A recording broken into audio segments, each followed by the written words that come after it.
ଜୟ ଜଗନ୍ନାଥ। ଯଦି ଆସନ୍ତାକାଲି ସୁଭଦ୍ରା ଯୋଜନାର ଟଙ୍କା ନ ଆସେ ଆପଣ କ'ଣ କରିବେ? ସୁଭଦ୍ରା ଯୋଜନାର ପ୍ରଥମ କିସ୍ତିର ଟଙ୍କା ଆସିବ।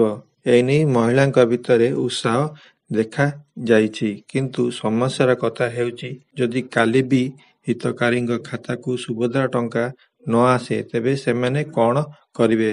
ଆସନ୍ତୁ ଜାଣିବା। ସୁଭଦ୍ରା ଯୋଜନା ନେଇ ଏବେ ବି ଲାଗିଛି ଦ୍ୱନ୍ଦ୍ୱ। କିଛି ମହିଳାଙ୍କ ଆକାଉଣ୍ଟକୁ ଟଙ୍କା ଆସୁଥିବା ବେଳେ କିଛି ମହିଳାଙ୍କ ଆକାଉଣ୍ଟକୁ ଏପର୍ଯ୍ୟନ୍ତ ଟଙ୍କା ଆସିନାହିଁ। ଉପମୁଖ୍ୟମନ୍ତ୍ରୀ ବାରମ୍ବାର ଆଶ୍ୱାସନା ଦେଇଥିବା ବେଳେ ମହିଳାଙ୍କ ଆକାଉଣ୍ଟକୁ ଟଙ୍କା ଆସିନଥିବାରୁ ସେମାନେ ହତାଶ ହୋଇପଡ଼ିଛନ୍ତି। ସବୁଠୁ ବଡ଼ କଥା ହେଉଛି ପ୍ରଥମେ ଆବେଦନ କରିଥିବା ମହିଳାଙ୍କୁ ସୁଭଦ୍ରା ଟଙ୍କା ଆସିନଥିବା ବେଳେ ପରେ ରେଜିଷ୍ଟ୍ରେସନ କରିଥିବା ମହିଳାଙ୍କୁ ମିଳୁଛି ଟଙ୍କା।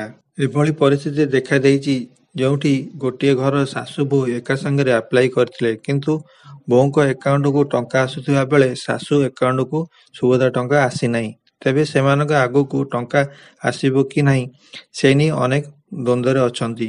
ପ୍ରଶ୍ନ ଉଠୁଛି ଯେ ଯଦି କାଲି ବି ଟଙ୍କା ଆସିବନି ତେବେ ହିତକାରୀ କ'ଣ କରିବେ? ଏନେଇ ଆଜି ଉପମୁଖ୍ୟମନ୍ତ୍ରୀ ପ୍ରଭାତୀ ପରିଡ଼ା ବଡ଼ ସୂଚନା ଦେଇଛନ୍ତି। ସେ କହିଛନ୍ତି ସୁଭଦ୍ରାର 5 ଲକ୍ଷ ଆବେଦନକାରୀ ଯେଉଁମାନଙ୍କର ଆକାଉଣ୍ଟ ମିସ୍ମ୍ୟାଚ୍ ହୋଇଥିଲା ତାହା ସମାଧାନ ହୋଇନାହିଁ ସେମାନେ ଏଥର ସାମିଲ ହେବେ ନାହିଁ। ସେମାନଙ୍କର ଆକାଉଣ୍ଟକୁ ଆଧାର ଲିଙ୍କର ସମସ୍ୟା ଅଛି।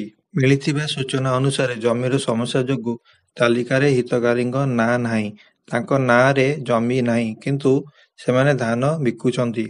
ଏହି ବିବାଦରେ ଫିଜିକାଲ ଭେରିଫିକେସନ ହେବ ଓ ଡିସେମ୍ବର ସୁଦ୍ଧା ସୁଭଦ୍ରା ଯୋଜନାର ଟଙ୍କା ପାଇବେ। ଏହାର ସଚେତନତା ଲାଗି ସରକାର ଅଧିକାରୀ ଘରକୁ ଯିବେ। ବାଦ୍ ପଡ଼ିଥିବା ହିତକାରୀଙ୍କୁ ସାମିଲ କରିବା ଯାଏଁ ପ୍ରକ୍ରିୟା ଜାରି ରହିବ। ଶେଷ ହିତକାରୀଙ୍କୁ ଯୋଡ଼ିବା ମୁଖ୍ୟମନ୍ତ୍ରୀଙ୍କ ନିର୍ଦ୍ଦେଶ ରହିଛି।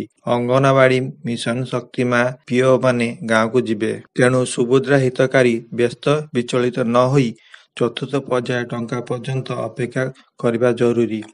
ଏହାରି ମଧ୍ୟରେ ପୁନଃ ଆବେଦନ କରିବା ଆବଶ୍ୟକ ନାହିଁ। ଯଦି ଆପଣଙ୍କ ଏ ଭିଡ଼ିଓଟି ଭଲ ଲାଗିଥାଏ ଗୋଟେ ଲାଇକ୍ କମେଣ୍ଟ ନିଶ୍ଚିତ କରନ୍ତୁ।